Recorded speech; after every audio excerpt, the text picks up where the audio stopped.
이사야 32장 전체 서론을 좀 보고 1, 2절 하겠습니다. 이제 이 장은 32장은 총 3개의 구분으로 나누거든요. 3개로 구분해서 나눴을 때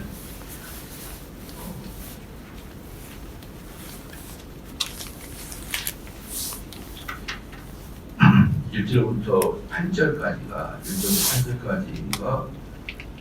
아수르가 침입하고 침입에 대해서 히스기야가 방위책을 대하는 장면이 8절까지. 아수르의 침입에 대한 히스기야의 방책, 그게 8절까지고요. 9절부터 26절까지는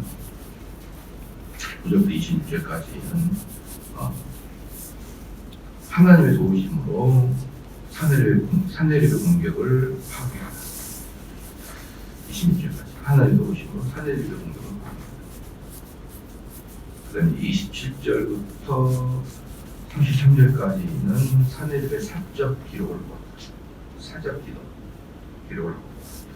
이게 이제 여기서 이 산헤립을 아수르의 산헤립을 쳤다.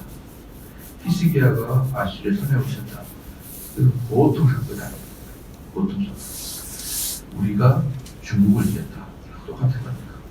우리가 중국과 전쟁에서 이겼다라고 하는 똑같은 정도의. 그러니까 그동안 이스라엘이 다른 외적을 대항해서 침입을 막고 승리를 많이 했잖아요.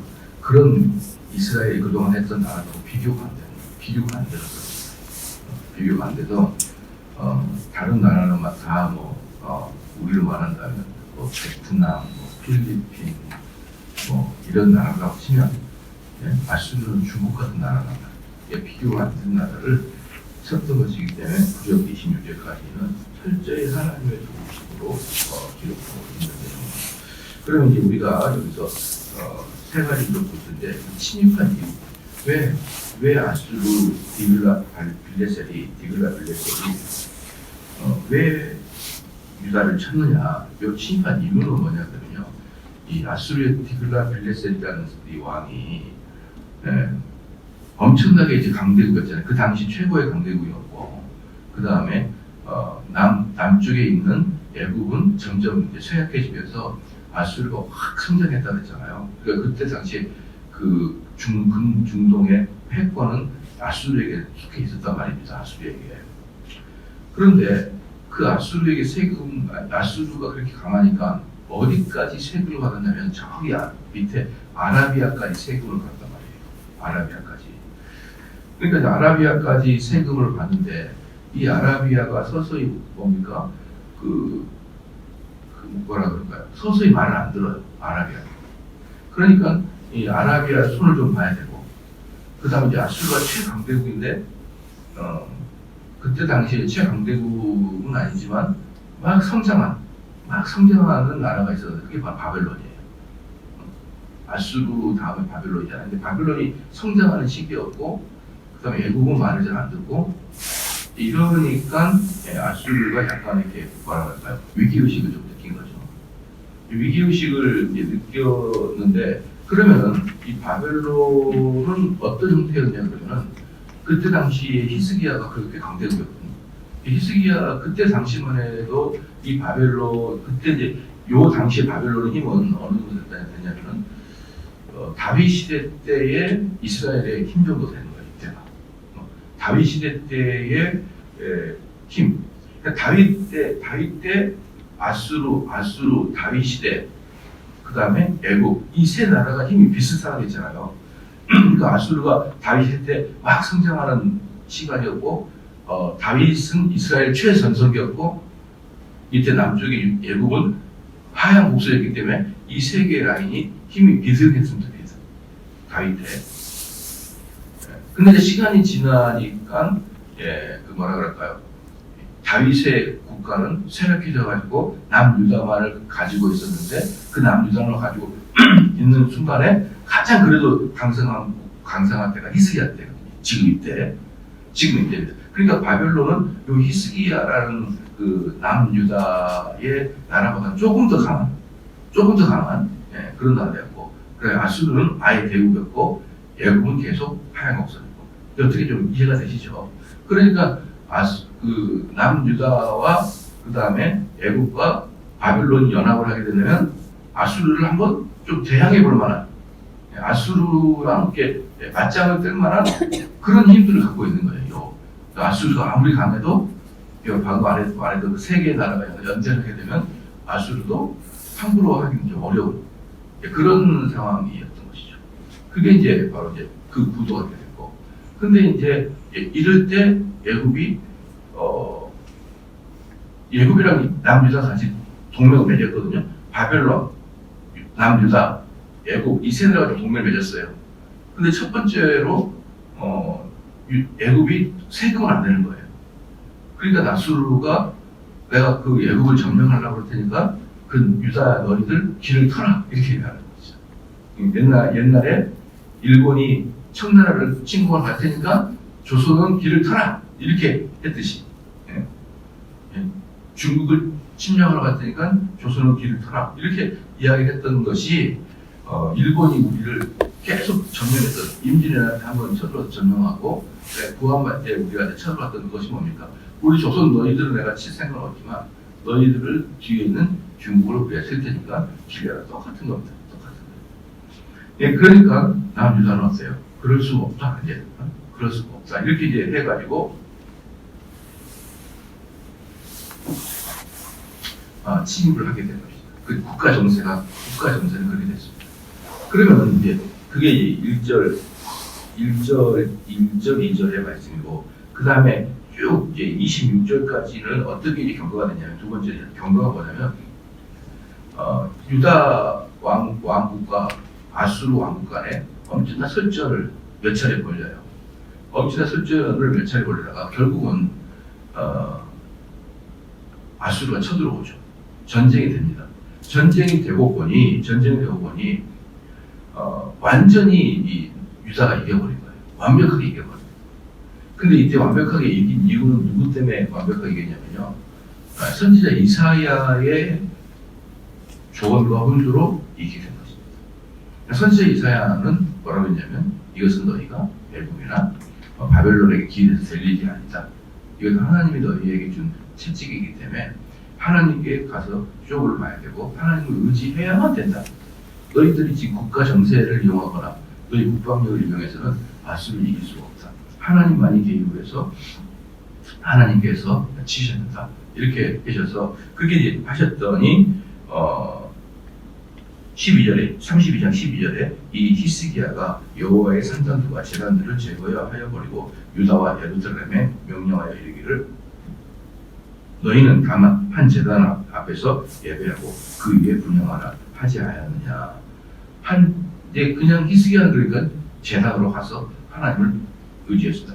그랬더니 천사 한 명이 내려와서 아수르를 하룻밤 만에 다 진멸시켜버렸습니다. 아수르를 하룻밤 만에 다 진멸시켜버렸습니다. 그래서 이제 이게 이제 경과죠. 경과는 아수르가 완전히 대패를 했어요. 근데 그 대패를 철저히 천사가 싸웠다. 사실은 히스기야 군대는 싸우지를 않았다. 그리고 이제 세 번째 우리가 이 소론을 잘 알아야 되겠습니다. 그럼 이것의 의의가 뭐냐? 이 32장의 의의가 뭐냐? 할 때 두 가지입니다. 첫 번째는 여호와의 신앙의 승리예요. 여호와의 신앙의 승리. 그러니까 지금까지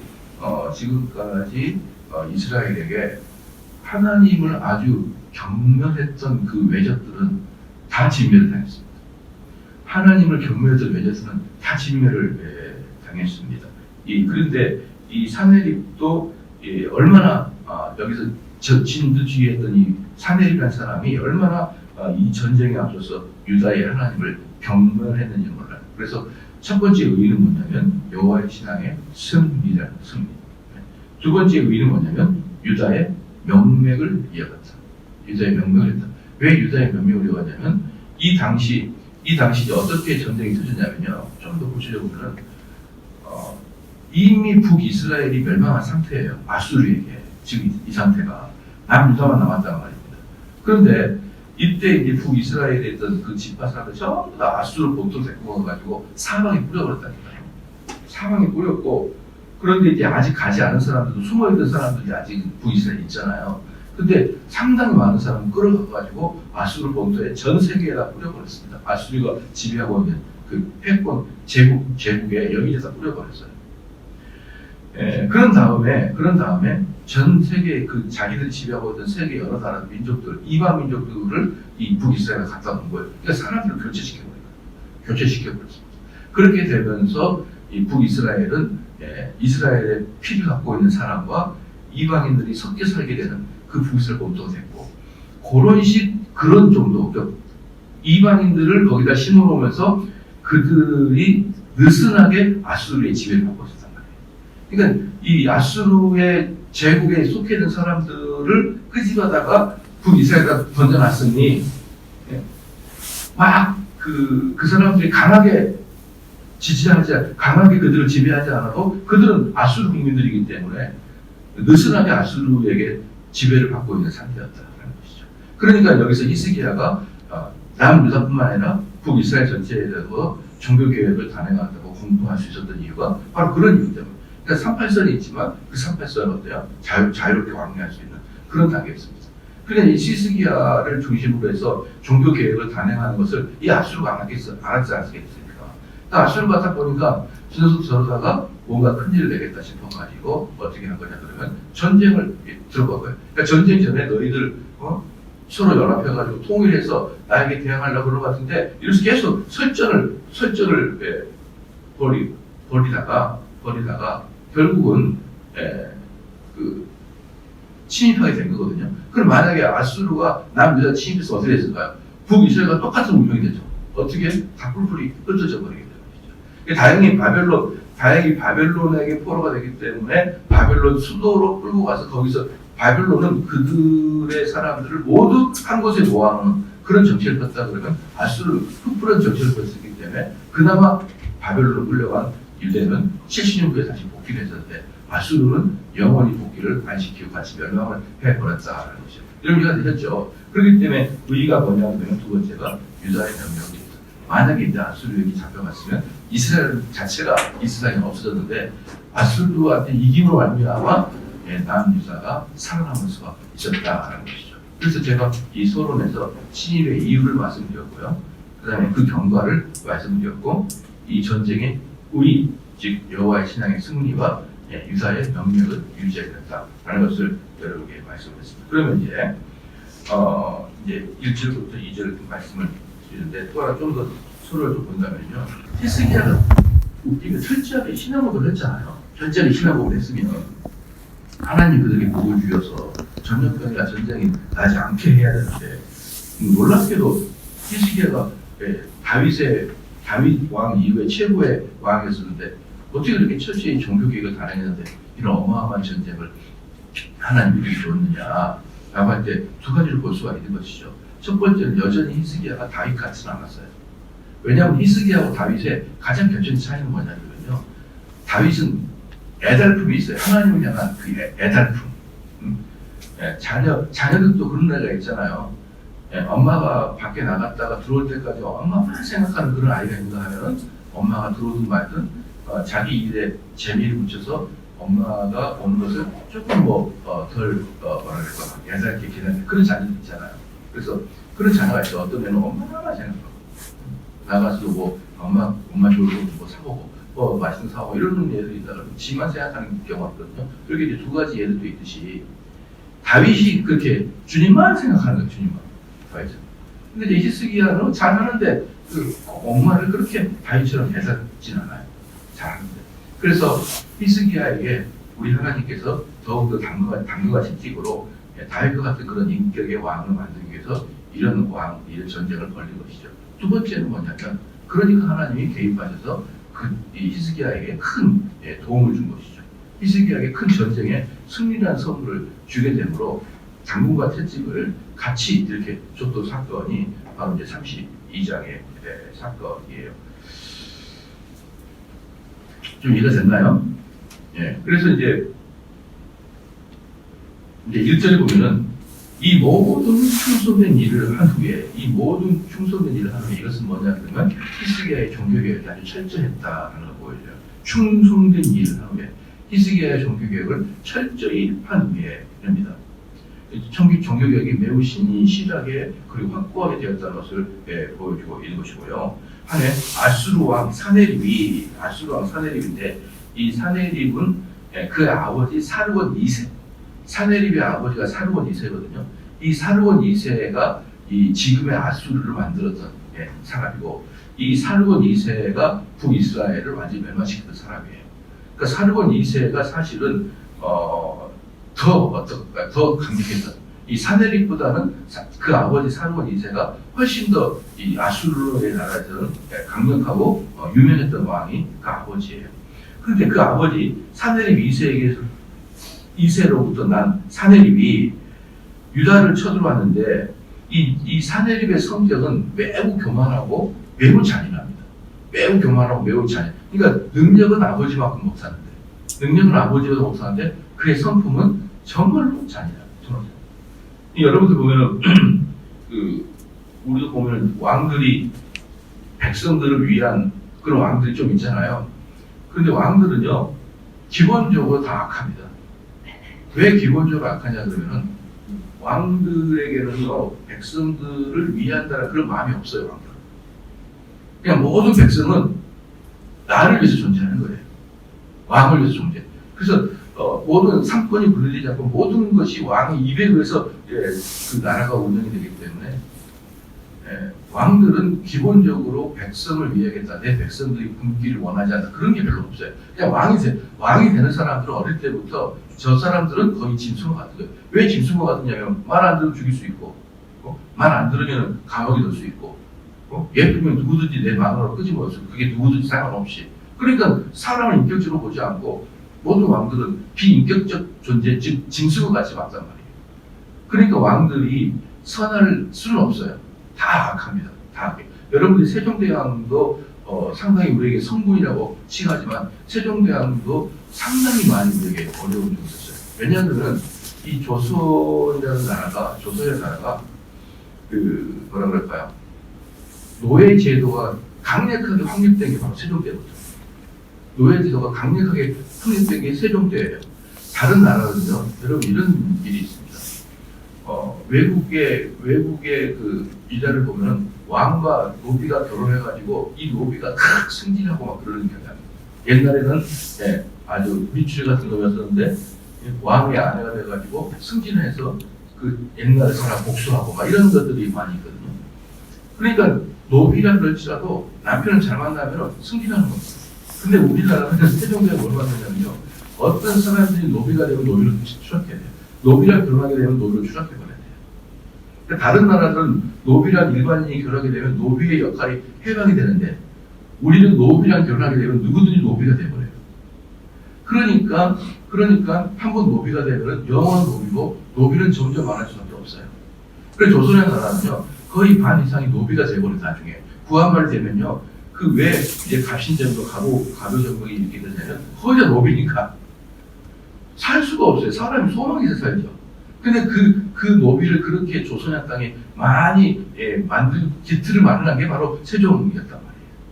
그 법, 노비랑 결혼하면 누구든지 노비가 되는 그 법을 세종 때 만들어졌던 겁니다. 그렇기 때문에요, 기본적으로 아무리 그가 성군이라 해도 기본적으로 백성을 위하거나 그런 마음은 사실은 많지는 않아요. 많지는 않습니다. 그렇기 때문에 이제 사내립 같은 사람은 교만하고 잔인한 당연한 거예요. 이런 사람들에게는 어떤 자비를 그리고 어떤 현자와 같은 그런 그 마음을 기대할 수 있는 것은 아무것도 없는 것입니다. 그럼에도 불구하고 사내립은 그 어떤 왕보다 아수르에서 악한 왕이었어요. 그래서 이 아수르의 역사에 사내립은 이런 그 교만하고 악한 왕이라고 기록되어 있을 정도로 아주 이제 그런 사람이었습니다. 그래서 이제 이 사내립은 결국은 유다를 침공하러, 아까 제가 말씀드렸던 이스라엘이 재통일, 이스라엘 애들이 다시 통일하네. 사내립 온 거예요. 그러니까 여러분이 본다 그러면요, 이 사내립이나 아수르는 지금 어디가 있습니까? 지금 이란이라고, 이란 땅은 이스라엘에 비해서 훨씬 내륙에 있잖아요. 그렇잖아요. 그러면 이란 땅이 이렇게 지중해를 통해서 해외 밖으로 뻗어나거나 지중해 그 길을 통해서 아래로 애굽으로 내려가려면 필히 팔레스타인을 통과해야 돼요. 필히. 이 아수르가 내륙에 있기 때문에 내륙에서는 안 돼요. 해안으로 나와야 돼요. 해안으로 나와서 그 해안길 따라서 밑에 애국까지 가려면 이 팔레스타인, 즉 이스라엘 땅을 필히 칠 수밖에 없는 그런 위치였어요. 그래서 이스라엘 나라가요. 나라가 부흥할 때, 즉 다윗과 솔로몬 때는 엄청난 돈을 끌어모아요. 왜? 그 자리가 사방 사통팔방으로 통과해야 될 자리이기 때문에 통행세를 받는 거예요. 지나가려면 돈 내. 근데 힘이 약해지면 모든 나라가 침입하기 좋은 나라가 바로 이스라엘 땅이에요. 그렇기 때문에 이 사내립은 자기의 패권에 야망이 있었기 때문에 그 이스라엘 땅을 점령해야 되는데 아무리 말을 해도 안 듣는 거예요. 이 남유다 히스기야 왕. 내가 너희들에게 어떻게 하겠다 이러면서 그들에게 아무리 말해도 안 듣습니다. 그래서 이제 사내립이 내려왔거든요. 내려왔다가 2차 전쟁을 하는 거예요. 전쟁 두 번을. 이 전쟁이 어떤 전쟁인지 제가 이제 조금 더 얘기해 드릴게요. 2차 전쟁을 하는데 1차 전쟁 때는 사내립이 겁박아 주니까 히스기야가 겁을 먹고 모든 성전에 왕고 있는 은금을 끌어다가 사내립에게 바쳤어요. 조공을. 그러니까 사내립이 그걸 가지고 만족하고 돌아갔다가 2년 후에 또 쳐들어와요. 그 2차 전쟁이에요. 이제는 너희들 조공 같은 필요 없어. 너희 나라 다 줘. 이렇게 적은 거죠. 그러니까 이제 이사야가 히스기야한테 이것은 이제 당신이 돈을 줘서거나 조공을 바쳐서거나 아니면은 남들 그 의지해가지고 될 일이 아니기 때문에 하나님 의지하죠. 그 2차 전쟁이거든요. 그리고 나서 사내립의 군대가 하루 만에 멸절을 당해버립니다. 멸절을 당하고 피해서 가는 거예요. 도망가는 겁니다. 도망을 갔다가 거기서 이제 좀 이따 암살을 당해요. 암살. 사내립이 암살을 당하고 그 아들이 사내립 다음으로 이제 왕권이 올라가는 거예요. 그 아들이 암살했다기보다는 아버지를 제거하고 빈자리를 안 올라간 거죠. 남을 제거하고. 그리고 그 아들이 최종적으로 바벨론 전쟁에서 져서 아수르가 전 세계에서 없어져요. 여러분 그 엄청난 패권 국가잖아요. 그 패권 국가의 밑둥을 잘라버린 애들이 이스라엘 사람이었다고요. 그러니까 당시에 세계에서 가장 강대국을 제거해버렸던 게 바로 히스기야 왕 때의 전쟁이었단 말입니다. 그러니까 이 전쟁은 보통 전쟁이 아니에요.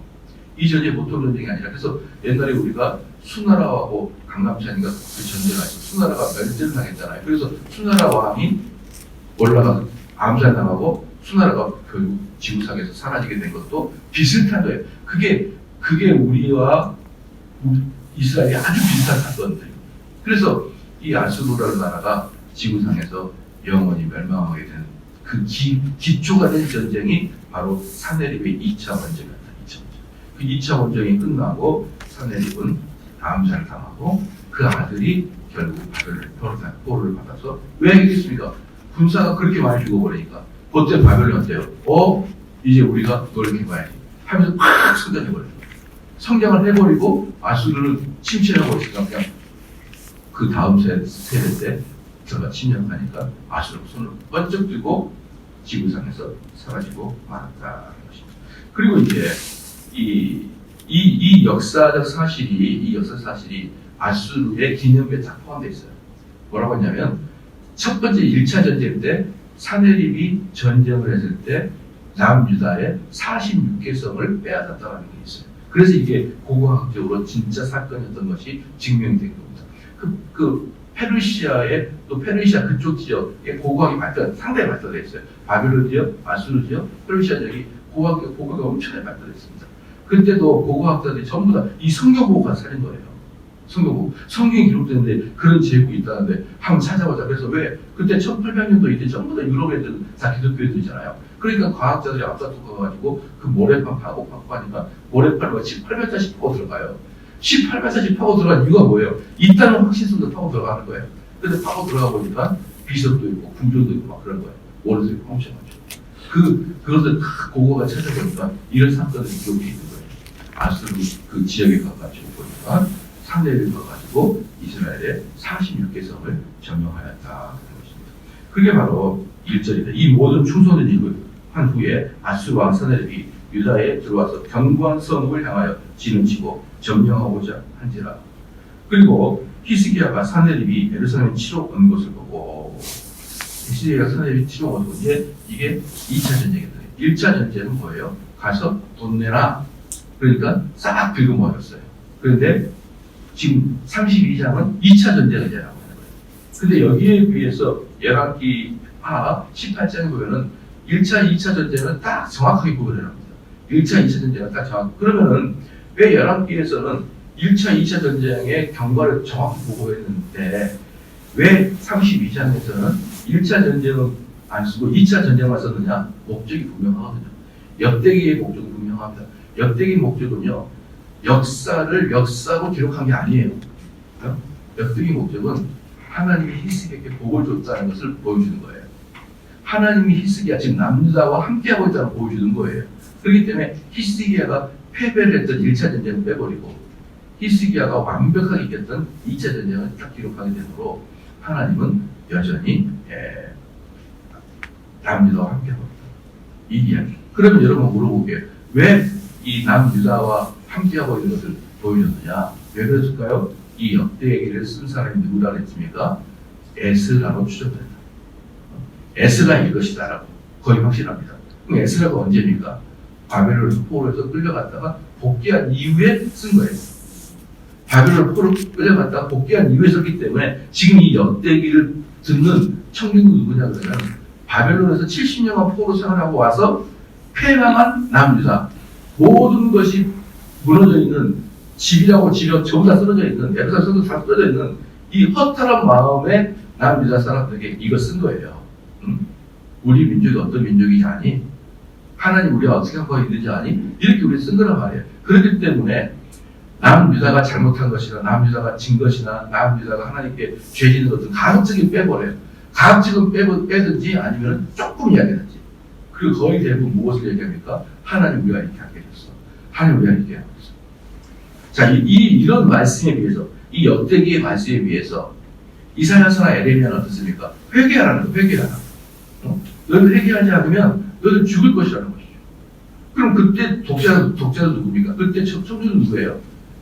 아직 멸망하지 않는데 멸망할 것 같은 이 사람들에게 회개하라고 했고, 멸망을 치닫는 사람들에게 회개하라고 했고, 완전히 기가 죽어가지고 뚜들겨 맞은 애들한테는 소망을 주고, 이게 성경이란 말이에요. 그건 어떻게 그 이야기를 빼고 더하고 빼고 더하고 이렇게 함으로써 독자들을 향하여 메시지가 달라지는 겁니다.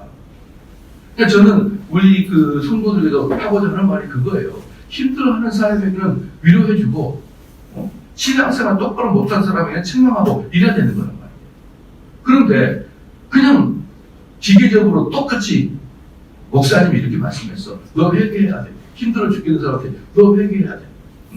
그럼 내가 오늘 막 집이 완전히 엉망이 되고 자녀를 잘못 기른 사람에게 네가 죄 때문에 이렇게 된 거야. 이렇게 하지 말란 말이야.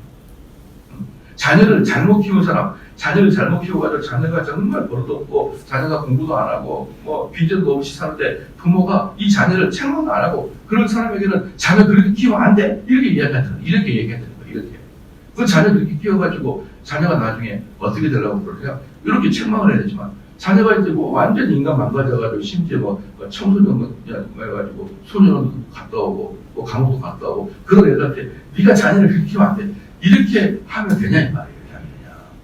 이렇게 하면 되냐. 이게 참 여러분 어려운 일입니다. 저도 이렇게 어릴 때 보면은 만약에 제가 만약에 일이 잘 안 풀려요.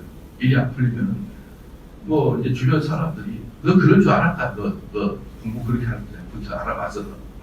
너 신앙생활 그렇게 하니까 그렇게 될 줄 알았다. 힘들어 죽겠는데 내 그럴 줄 알았다고 내 손에 장을 치니까 그랬지 않냐? 이렇게 하면서 엄청나게 고통을 주는 거예요. 여러분 그건요 어릴 때라도 잘 못 잊습니다. 그 고통. 그렇게 고통당할 때 고춧가루 불거나 소금 뿌린 사람들은요 못 잊어요. 어릴 때라도. 그렇기 때문에 우리 성도들은 목사님이 회개하라 그랬어. 그래서 모든 것을 회개의 잣대로 막 뒤집어 쌓아가지고 이놈이나 저놈이나 그냥 그걸로 하거나 이렇게 하면 안 됩니다. 독자의 상황에 따라서 하나님 말씀을 얼마든지 가감할 수가 있어요. 가감해가지고 더 찌르거나 더 봉하거나 그래야 되는 것이지 무슨 인간이 기계도 아니고 인간이 무슨 무도 아니고 깍두기처럼 썰어질 수 있는 그런 존재가 아니지 않습니까? 그래서 오늘 말씀 여러분들이 생각하면서 뭘 꼭 기억해야 되냐면 너무나 강력한 아술 같은 나라는 어쩔 수 없어요. 하나님께 매달릴 수밖에. 하나님께 매달리는 것만이 답인 거예요. 우리가 해볼 만한 것들은 우리가 해볼 수 있을 거예요. 제가 옛날에 이런 얘기 해줬어요. 여러분 기억나시는지 모르겠지만 인간은 마인드 컨트롤 할 수 있다 자신감 할 수 있다 자신감 가지고는 비슷한 상대를 이길 수 있어도 실력이 확 차이난 사람은 자신감 가지고는 안 된다 제가 말씀드렸죠. 그래서 예화를 뭘로 들었죠? 혹시 기억나나요? 예화를 뭘로 들었냐면 우리가 마인드 컨트롤로 자신감 가지고는 축구를 해서 일본을 이길 수 있어도 브라질이나 독일 같은 애들은 쉽게 이길 수가 없다. 제가 이런 얘기했죠. 너무 차이가 나버리면 축구에도 자신감 가지고는 못 이긴다. 그런 얘기 제가 했던 거 많이 기억나시죠? 우리 기억납니까? 요번에 월드컵 봤을 때 많은 사람이 뭐라고 했어요? 16강 진출할 때 사람들이 우리나라 사기가 진짜 됐다. 응? 우리도 이래가지고 4강, 8강, 4강까지 갈 수 있다. 막 이렇게 이야기했을 때 내 속으로는 실력 차이가 많이 나는데 그 상위는 많이 올라간 것 같은데 실력 차이가 많이 나는데 항상 그런 생각했는데 근데 안 되잖아요. 올라가. 그 다음 단계에 올라가 보면 안 되잖아요. 여러분 이게 실력 차이가 나버리면요. 여러분 아무리 다짐하고 사기 진다해도 안 됩니다. 그때는 누구를? 하나님을 의지해야 되는 거예요. 하나님. 그래서 이 목회 같은 것도 얼마나 어려운 일이에요. 수백 명의 사람들과 수백 개의 사건들과 수백 개의 결정할 것들과 수백 개의 말씀 전할 것들과 엄청나게 많은 일들이 사실 목회 안에 있거든요. 그렇잖아요. 이것은 인간 정대원의 혼자의 힘으로는 될 일이 아니에요. 이건 목회자의 힘으로 될 일이 아니에요. 목사와 성도들이 같이 연합해서 기도를 해줘야 되는 거예요.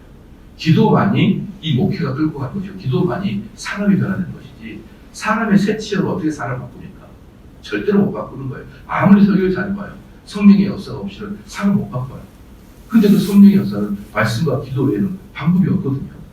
그렇기 때문에 말씀은 제가 전하고 그럼 기도는 여러분과 제가 같이 하는 거고 이래서 서로 간의 기도를 그렇게 해주면서 이 교회가 끌어가야 됩니다. 그래서 제가 지난번에 말씀드렸지만 2023년은 기도 중점 우리 삼성제일교회 기도 중점에 강화를 해야 되는 거예요. 그렇게 해가지고 기도의 부흥을 좀 이끌었으면 좋겠습니다. 기도하시겠습니다. 하나님 아버지 감사합니다. 아무리 강태한 아수르로 할지라도 여호와께서 함께 하시니 아수르의 군도가 진멸을 당하며 히스기야는 하나님께 귀한 선물을 받은 것을 알게 해주시면 감사합니다. 하나님 우리 2023년 우리 교회를 지켜주시사 정말 우리가 힘겹게 이 시대를 살아가고 있지만 이 많은 사람들이 복음을 들으려고 하지 않아요. 또한 많은 사람이 사단의 길로 가려고 하는 이 분위기 속에서도 그 막강한 세력 사이에서 우리가 오직 하나님만을 의지하여 이겨 나갈 수 있는 그런 교회가 되게 하여 주시옵소서. 더 기도하는 교회, 더 성령을 의지하는 교회, 그리하여 우리 당대에 하나님의 놀라운 부흥이 우리 교회를 통해서 발생할 수 있도록 하나님 허락하여 주시옵소서. 오늘 하루도 죄 안에서 나오게 하여 주시고 오직 말씀을 순종하고자 하는 마음으로 살아가는 저희가 되게 하여 주시옵소서. 감사드리며 예수님의 이름으로 기도하옵나이다. 아멘.